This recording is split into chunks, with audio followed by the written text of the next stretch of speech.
Thank you for waiting. Would you please state your name and occupation, then state your question? I'm Sakina D'Souza, and I'm a Catholic. I believe Brother Yusuf was a Catholic before. I would like to ask him the simple question. He was brought up like a Catholic, but what made him change? Doesn't he believe that the Messiah is true, or did he ever feel that the religion, Catholic religion, has not brought up any Messiah and the Bible is false? I would like to just know what that means, because he said he was a Catholic before and now he has become a Muslim. What made you change? What was that storyline before? Doesn't he believe that there is a Messiah, or the Messiah had come, saved us, died on the cross? Thank you very much for a good question. I hate to disappoint you, but I wasn't a Catholic. But I was with a Catholic priest the night that he accepted Islam. And I asked him these questions you asked me. Because after all, I was still a Christian, a preacher in Christianity, and I wanted to know why my best friend, a Catholic priest, had converted. That's a pretty weird thing. A Catholic priest is not like a regular preacher in the Protestant religion. A Catholic priest has given up everything. He's given up his life to be a Catholic priest. When he enters into this realm, he's basically given away everything. He can't have a wife, he can't have children, obviously no grandchildren. He has no home, he just lives in a rectory or wherever they give him a place to stay. And he's sent wherever they tell him to go, do whatever he's told to do, and that's it. And he cannot disobey the Pope, otherwise they can kick him out of the religion, and if they do, he's excommunicated and he goes to hell forever. So how would a person like this want to become one of those Muslim terrorists? That's what I wanted to know. He explained in a very few beautiful words something that I came to learn for myself. He said that he was sincerely in the Catholic religion because he believed in God, that he had studied, his degree was in theology, and a part of the teaching that they as priests have is to study Islam. Every priest is forced to study Islam. Now you may not know that, but you can ask your priest and he'll confirm it. And when you study Islam, even when Islam is taught to you by somebody who hates Islam, as long as they don't corrupt it too far, you can still see the truth in Islam. A classical example happened to me just recently when I was in Saudi Arabia. A friend of mine, very old copy of one of the first Qurans ever translated to English by George Sale.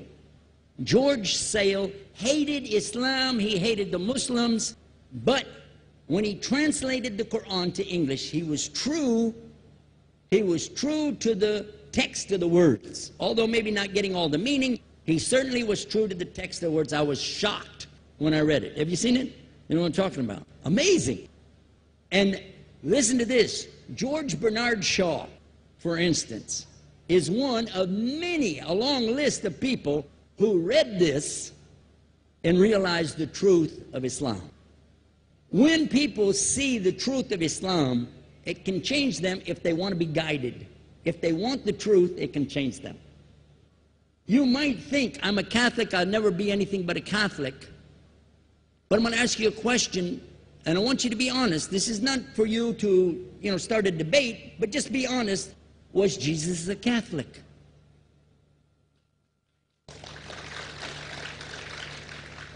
And it's not open to debate, so there's no point in opening that up, because you know and I know he wasn't.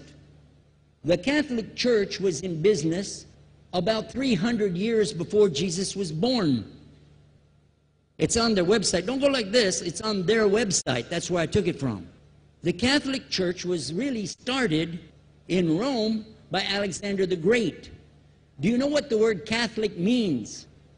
It means universal. It was the universal church for the Roman Empire. If you didn't join it, you could not be a Roman citizen.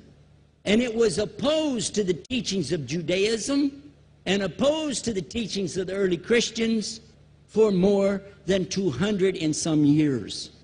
And they were diametrically opposed to each other to the extent that it was the Romans killing the early Christians. Now, if you understand that, and you go to their website and read, they didn't even take over Christianity until the year 325 AD. And when they did, they changed a lot of things, again, referring to their own website. But if you want to check it in Britannica or Americana or grow your encyclopedias, go ahead and read about the Catholic Church. When, in August of 325 AD, at the Nicaea Council, they took over, first thing they said was, let's change the date of the birth of Jesus to be the same date as that of Mithras, which was the god, one of the gods worshipped there, and also the sun god's birthday was the same day, December the 25th, believing it to be the shortest day of the year. And Constantine was a sun worshiper of Sol Invictus. Go to the website, read it for yourself. There are a lot of points, but not the least of which, even today, if you go in any Catholic church, and I have, you'll see so many portraits and statues and idols and images throughout the whole place that for the one who's never experienced that, for a Muslim who knows about these images, he'll be like, whoa, a'udhu billah. Whoa, what's this? The first time I walked in a Catholic church, I was about 10 years old.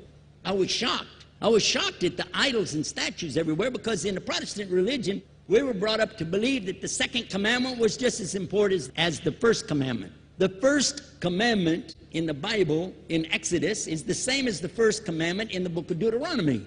It says, I am the Lord your God that brought you out of the land of Egypt in the house of bondage. You know no other God beside me. Beside me there's no other gods. Thou shalt not have any other gods beside me. How many in this room agree with that commandment? Raise your hand. You notice the Muslims are raising their hand because it means Ashhadu la ilaha illallah. That's the first commandment for us as well. The second commandment you have clearly says, thou shalt not make any idol, any graven image of anything that creeps upon the earth, swims in the sea beneath, or flies in the air above. And I was sitting in a church one time, sitting there in the morning service, watching, the preacher talk, and, they go on and on and on, and sometimes you lose your train of thought. I was looking. Whoa! On the front of the podium, there was a fish. A fish. For the symbol, make you fishers of men. They had a fish. I said, whoa. Then I looked up above his head at the big stained glass window, and it had a dove, and he had the olive branch in his mouth. The dove is flying, the bird, I said, whoa. And then I look over here, and there's a cross with a man hanging on it. And I said, wow, they didn't miss a single one. They got them all. Something walking on the earth, something swimming in the sea beneath, something flying in the air above.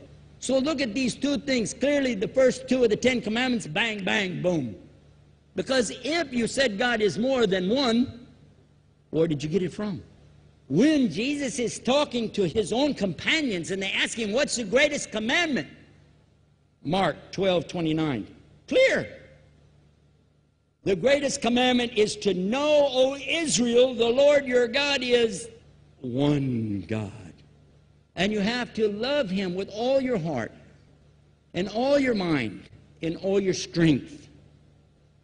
And this is no different from what Prophet Muhammad ﷺ was saying, the same thing to his people.